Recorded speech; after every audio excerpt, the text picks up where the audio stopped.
Thank you. As Mitchell said, my name's Paul, and I'm one of the engineers that worked on Connect. And I'm super excited to come and to explain a little bit more depth about this new product today. We've already seen this high-level overview. So Connect is our new feature for secure service-to-service communication. If you're watching a recording of this talk later and you didn't already see the keynote that we just saw, then go right back and watch that first, because I'm going to carry on right where we left off there. So in the keynote, we set out some of the motivations, some of these high-level goals we're trying to solve with Connect. And I want to take a little bit more time to dig into how it works, and also how it builds on the architecture that we already have in Consul. We'll talk about some of the more important security details. And as Mitchell said, we're going to look at some of the design decisions that we made and a bit of the background for why we chose the things we did. And finally, we're going to talk about how we see this feature developing from today. So first up, we're going to talk about how Connect works in a little more detail. But before we do that, not everyone here in the audience is probably a Consul expert, so we're going to review a little bit about how Consul works. So Consul at its core has this client-server architecture. We ship a single binary, and the binary can run in either client or server mode. In your data center, you have 3 or 5 servers, and then all the other hosts run the agent in client mode. We support multiple data centers, and you can federate all these data centers together to be a single logical cluster. The Consul servers are really the brains of your cluster. This is where we store all the state, and there are 3 or 5 nodes because we want to make sure that state is highly available and strongly consistent. So if that leader node fails, we can automatically fail over to one of the followers, and with maintaining strong consistency. They use the Raft consensus protocol, if you know it, which ensures that every write goes to a majority of these nodes. This is why you need an odd number, 3 or 5, usually.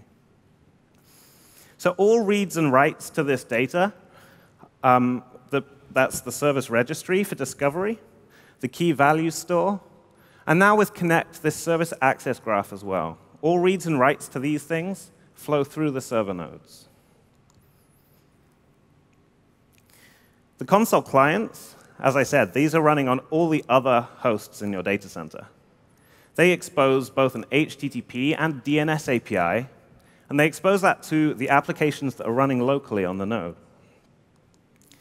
So applications make requests via these APIs, and those requests are transparently forwarded to the servers by the local agent. So your application doesn't have to know anything about where the servers are in your network. The client's just transparently forward for you. The client agents are also responsible for registering these application and service instances with Consul and for running health checks against them to make sure that we will only discover healthy instances of a service. Blocking queries are a really important aspect of Consul as a control plane. So most of the read endpoints on the HTTP API support long polling so that you can wait for updates to a result efficiently. But it's important to note that HTTP is only being used here on the local host between the application and the local client. The client issues blocking requests back to the server, but it does it over its custom RPC protocol.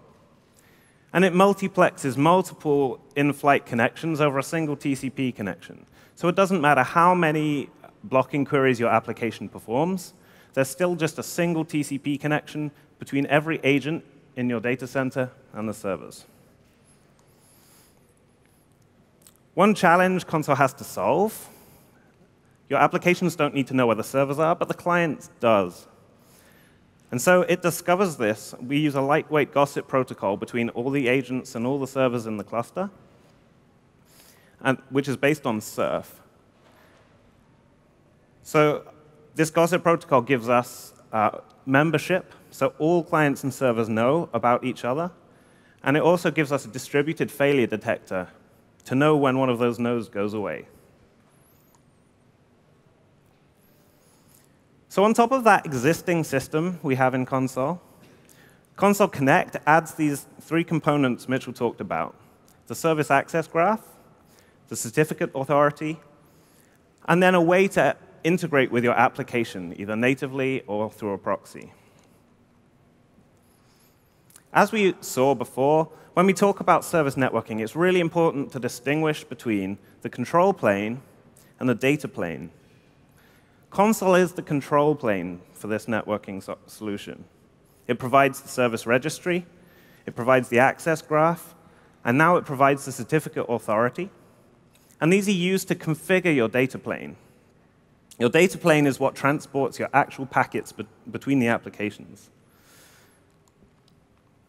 Here we see from this slide earlier, this is the data path more clearly. The clients are configuring the proxies, but all the actual application data is flowing just through the proxies and not through Consul itself. So the proxies form the data plane. So let's look a little bit about how this control plane works in a bit more detail. In this example, our application is represented by a proxy, but you get exactly the same flow if you're using the native integration Mitchell talked about too. So when the proxy first comes up, it requests both root certificates and its leaf certificate for the service that it's representing from its local agent. As Mitchell mentioned, those leaf certificates use the SPIFFE format. And more or less what that means is that the service identity is encoded in a URI, and that URI is added as a URI subject alternative name in the certificate. In this case, the local agent checks its cache, and it sees it doesn't yet have a certificate for this service. So it generates a brand new private key and a certificate signing request, or CSR, and sends that up to the server. As Mitchell showed, there's a pluggable backend on the server, which is going to sign the certificate, validate it, and then it will return that signed certificate to the agent. Note that the private key never left that host. The client agent can then cache that certificate, and it can return it to the proxy. That proxy can now accept new connections, and it can initiate ones using the same certificate as its client certificate. At this point, the story isn't over. The client begins to take an active role in managing the life cycle of that certificate. So first up, it issues a blocking request to the servers to be notified of any changes to the root CA configuration. But it also keeps track of the certificate's expiry time. Meanwhile, the proxy issues a local blocking query to the local agent and makes sure that any changes in either trusted routes or in its own leaf, it will notice and be able to reload. So if either the routes change across the cluster because you've configured a new CA or you've rotated that root key, the client agent will if the routes change or if it sees that the leaf is getting close to expiring, it will automatically generate a new key, a new CSR, get that signed by the servers, and then deliver it straight back to the proxy by interrupting that blocking query that's being held open. And at this point, the proxy can transparently reload its certificates, and it can continue accepting and making connections without dropping any packets. When it's time to establish a new connection, the proxy uses Consul's Service Discovery API, as we discussed, to find a healthy instance and a healthy connect-enabled instance of the target service in the data center. So in this example, we have a proxy for our web service, and it's trying to connect to our DB service. So the proxy discovers the IP address and port of a healthy connect-enabled instance. In this case, it's going to be the IP and port of the DB proxy and not of the DB itself, because that's what's listening. But it also receives this URI, which is the expected identity of the service it's connecting to. I've truncated that here just for clarity. It can use this URI to ensure that the service it actually connects to is who it expects and prevent man-in-the-middle attacks. The web proxy can now start this TLS connection. The handshake validates the certificates, both the client certificate and the server one, against the trusted routes that both of these proxies have loaded in the normal way. And the web proxy can also check that the server's identity matched the one that it discovered through Consul.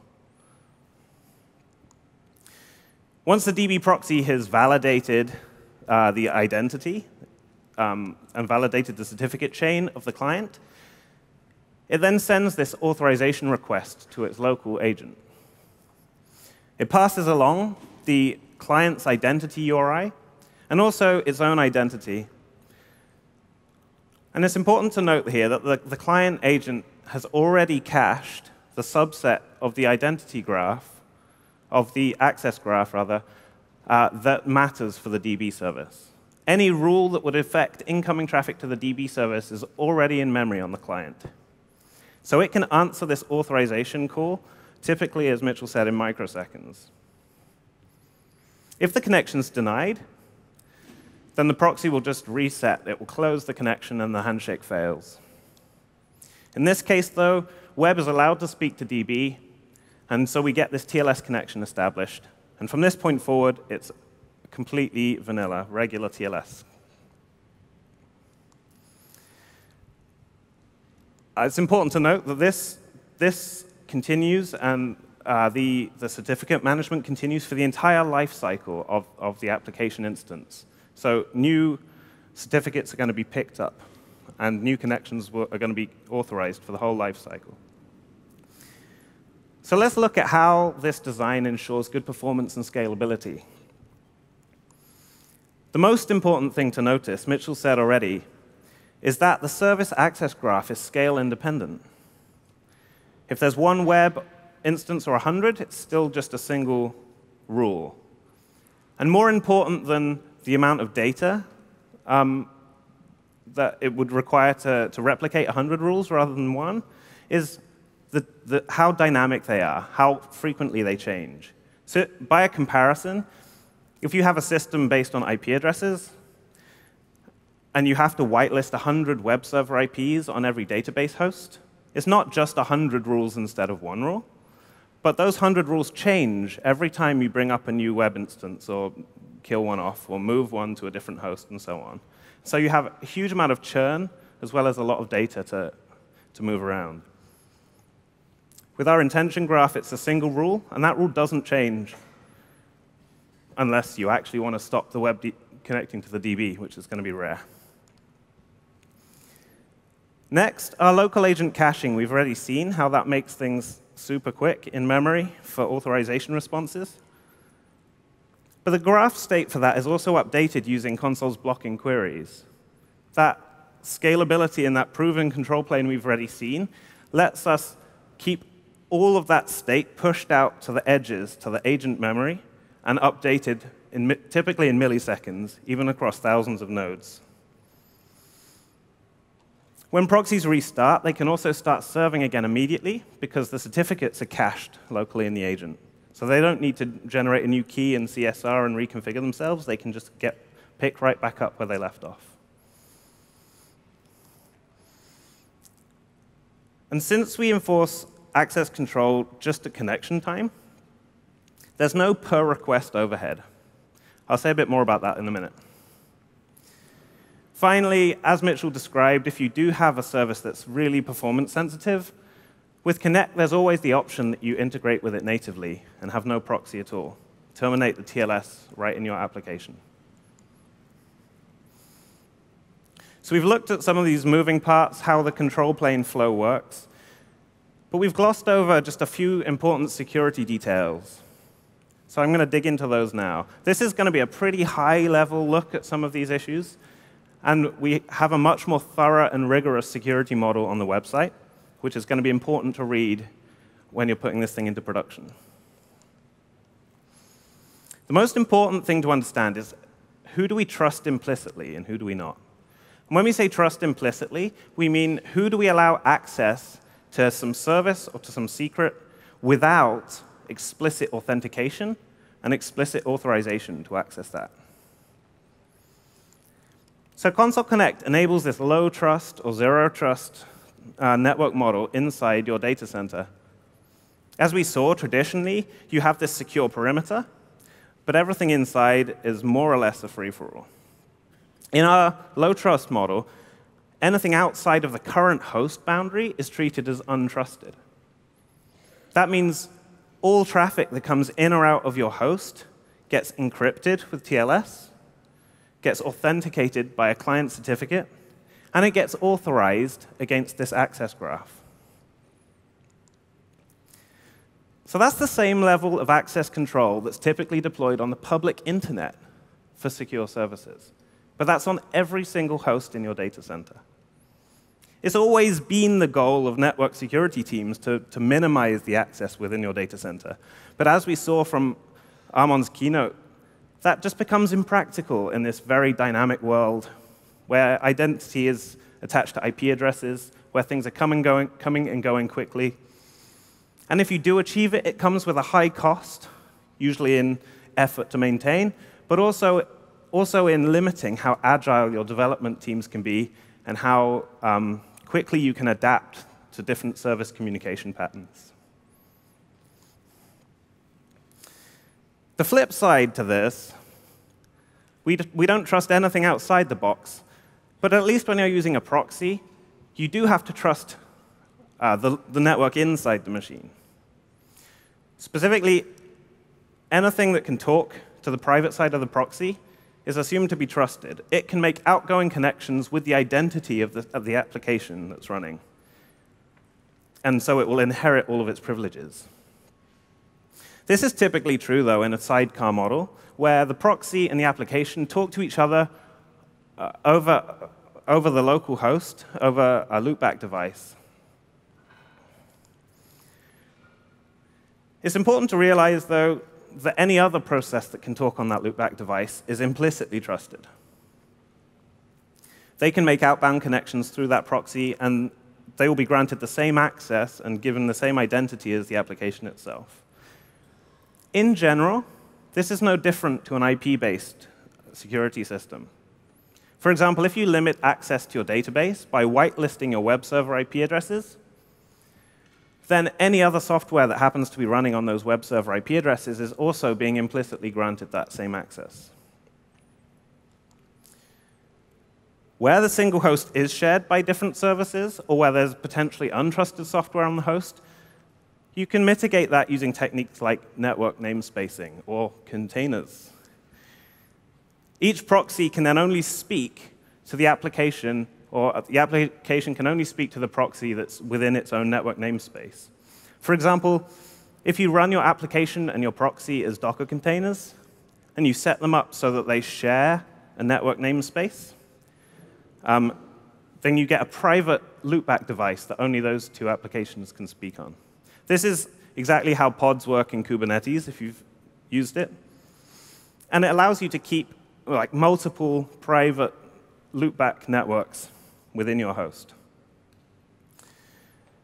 In the case that you have to integrate with an external service, and you can't co-locate a proxy, like a cloud database, you can still have Connect manage the access graph and the authentication for you by provisioning one or more dedicated proxy hosts that run a proxy and that have exclusive private access to that external resource. How you set up that private access is really going to depend on the service and the platform. It might be through a dedicated subnet or VPC, or it might be through only distributing access credentials to the service to that limited set of proxy hosts. So that leaves us with the important question of how do we decide who to issue certificates to? If anyone can get hold of a certificate for any service, then obviously none of this security holds. The access graph is not going to secure anything. So Consul has an existing access control list or ACL, as we like to pronounce it, system. And this ties rich policies about who can access what to a secret token. So to ensure the security guarantees of Connect, we need to make sure the ACL system is set up in such a way that we restrict registrations only to trusted applications that have explicit access to register as that service and therefore obtain a certificate for it. So we don't have time for a deep dive into ACLs today, but I'm just going to cover a couple of basics and give you a really quick example of this because it's really important to how this model works. The most important thing to note is in Consul right now, the default is to have ACLs disabled completely. So if you enable Connect today, it will still work. It will still enforce the access graph. And it's great for testing. It's great for incrementally rolling it out in production, where you don't just want to turn off access like on reboot. But by the time you've gotten to this production and secure setting, you need to have ACLs that can limit the access to register services. So here's an example of an ACL policy. ACLs have a whole bunch of resources that they can control, but we're just going to look at services right now. And right today, the way ACLs work, the service specifier string here is always a prefix match. So that first rule with an empty string is actually a wildcard. That's saying this token grants access to read or discover any service in the cluster. The second rule is the interesting one here. This is saying this token grants write access to the web service. This is the permission that's necessary both to register an instance of web and to obtain a certificate identifying yourself as web. You generate the token by submitting that via the UI or the API. And you get back this token ID that we see here. This is the secret. This was on my local machine. Don't worry, you won't get access to anything. This is the secret that comes back that you need to distribute and have your application register with in order to be granted access to make that registration. So you can put this token directly into a JSON or config service description file on the host, or you can register via the API using this token. Exactly how you manage distributing secret tokens to your applications in a cluster, that's a whole other talk that I'm not going to give right now. But at HashiCorp, we have this thing called Vault that we think is kind of useful for that problem. So we've got some idea about how these components work and how we make our security guarantees hold. I want to highlight a couple of our design decisions, which might not be the same as design decisions made by similar solutions to this problem. I want to just give a little bit of background about why we made them the way we did. The first one is that we built the core around layer 4 connections. So as a recap, in the OSI model, layer 4 is the transport layer. Think TCP connections or TLS connections. Application protocols like HTTP or gRPC are up there in layer 7. Some similar service mesh solutions provide really rich layer 7 functionality, kind of first class, right out of the box. And in a lot of cases, they tie access enforcement to layer 7 things. So they allow you to limit requests by URL, if it's HTTP, or by RPC name. Why didn't we go straight for all those bells and whistles? Well, at HashiCorp, we have this strongly held principle of pragmatism. We're building this stack, as Armand described right at the start of the keynote, this stack that we believe is the right way to move forward in this new dynamic world, but we want it to actually work for people that run stuff today. This is a screenshot of the principles page on our website, and we use them to help make our decisions as we build new things. Connect was really motivated by working with a wide variety of organizations who have all sorts of legacy stuff, databases, even mainframes, monolithic applications running in their private data centers.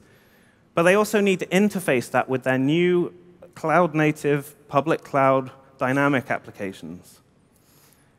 And we need to support all of their existing workloads with Connect as first-class citizens, as well as their fancy new stuff.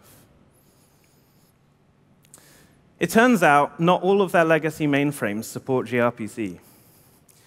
So we need to be protocol agnostic right at the core to support all of those workloads first class.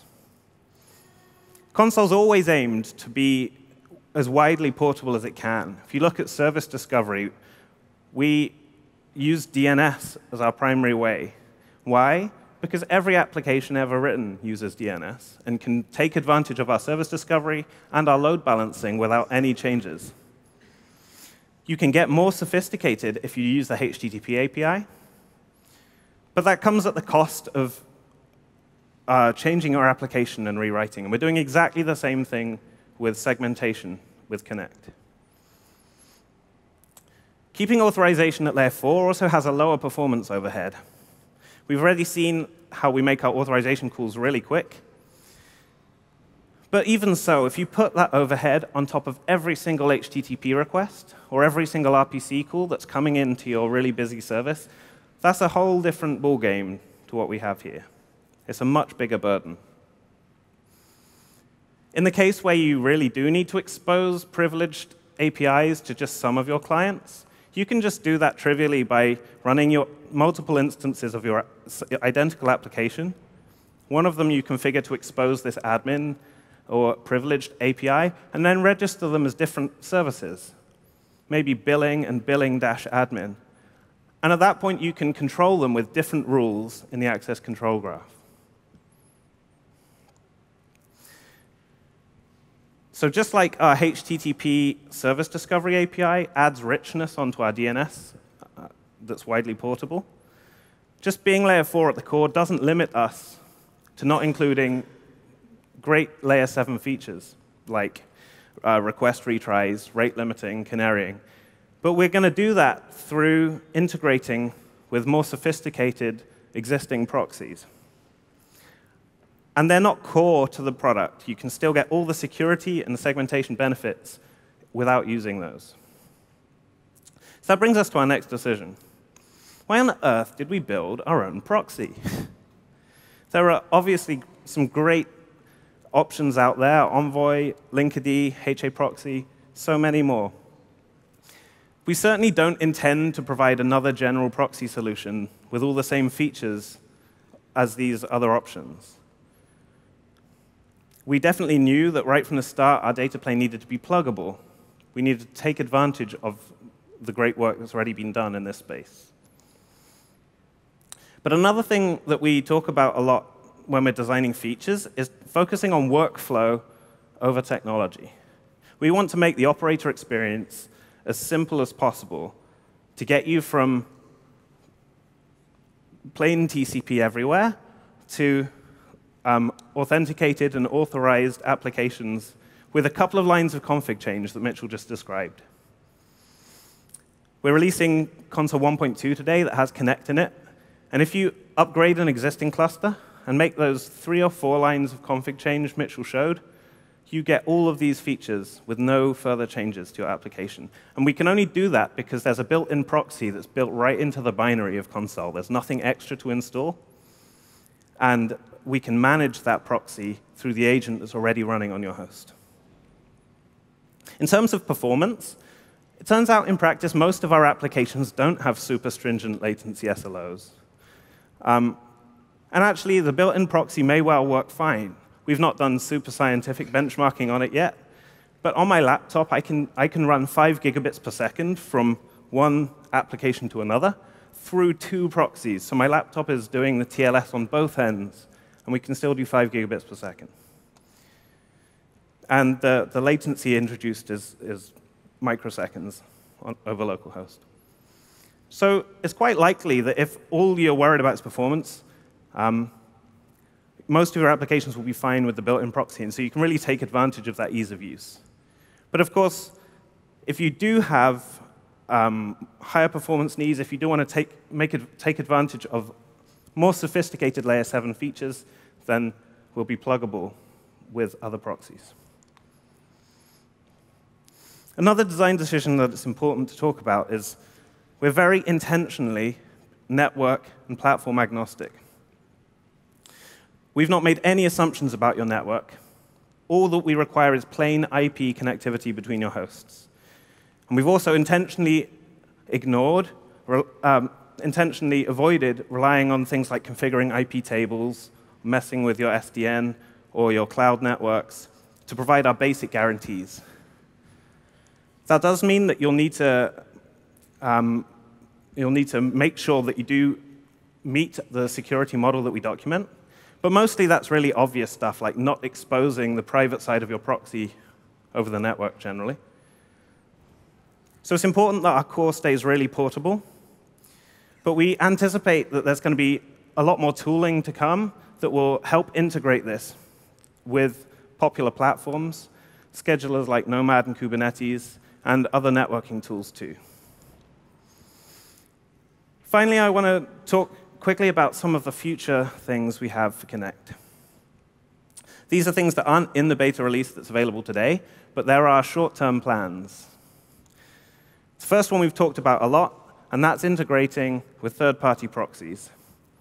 The plan is to integrate first with Envoy first class, and then work out how we can pull together the ecosystem. None of these proxies support the same interfaces. So how do we make it pluggable? And we're also, later in the year, going to have a GA release of Connect, and that will include some enterprise features which are needed by some larger organizations. These are things like namespaces, first-class multi-data center support, audit logging, certificate revocation, and so on. As we've seen, we're really dependent on our ACL system to enforce these identity guarantees. And so we've got some work to do to improve them and make them more flexible, but also to really improve the workflow and the tooling around setting everything up in a kind of default safe way. We already have demos on the documentation you can see for how you can run this today in Nomad and in Kubernetes as a sidecar proxy. But we want to build out the tooling for that so that it's automatic, so that you can have access controllers in your Kubernetes cluster that will drop the sidecar in automatically and so on. Finally, there's just a ton more opportunities we have with Connect. We have loads of ideas. As an example, observability is a really important thing. And with Connect, as with other service meshes, we have all this important data about what's actually going on in your data center, who's talking to who. But beyond just kind of basic metrics and visualization of that information, we could have higher-level insights. We know who's supposed to be talking to who. We could tell you things like, your web app is allowed to talk to your billing app, but it never does. Is that a mistake? Should you reduce that, like ungrant that permission? And there's more. But the main reason that we're releasing this beta early today, without all of this stuff built, is that we really want to get a lot of feedback and a lot of usage from our community, too. We want to know how you want to use this thing and what's going to make it work really well for you. So we're keen to hear that feedback, and it will help shape and prioritize this roadmap. So to sum up here, Consul is a mature, and it's a widely used distributed data center control plane solution. We've already solved a lot of the really hard problems around consistent state, around scaling gossip up to thousands and thousands of nodes. And it's relied on by some huge organizations to run really big clusters that are critical to their business today. On top of that, Connect is adding automatic certificate distribution and a scalable way to enforce service-level access control. At the data plane, we're shipping a built-in proxy to get started quickly, and we're soon going to support and plug into a wide ecosystem of sophisticated proxies that is out there. So please have a go. You can get stuck in with demos and docs and more. Our wonderful colleagues behind the scenes have put all of this live while we've been on stage this morning. So you can see the Connect announcement blog at that link at the top. And we didn't have time for demo today, but you can try this out for yourself at this link. Our friends at Instruct have put together a playable demo, which sets you 5 or 6 challenges for getting your Connect cluster set up. Even cooler than being able to play this online, we have this same demo playable in 8-bit glory on a physical arcade machine over by the HashiCorp booth. So come and see who can get the high score configuring their Connect cluster today. So we're really excited to have this launched and announced, and we are really excited to see what you will use it for and how you get on with it. Please give us some feedback. It's really important, and we just want to invite you to help us shape the future of service discovery with Consul. Jan was keen to clap there. We don't have time for Q&A. Please do come and find me or Mitchell and Armand. We'll be around by the booth or around today and ask us about this stuff. We're really excited. Thank you very much.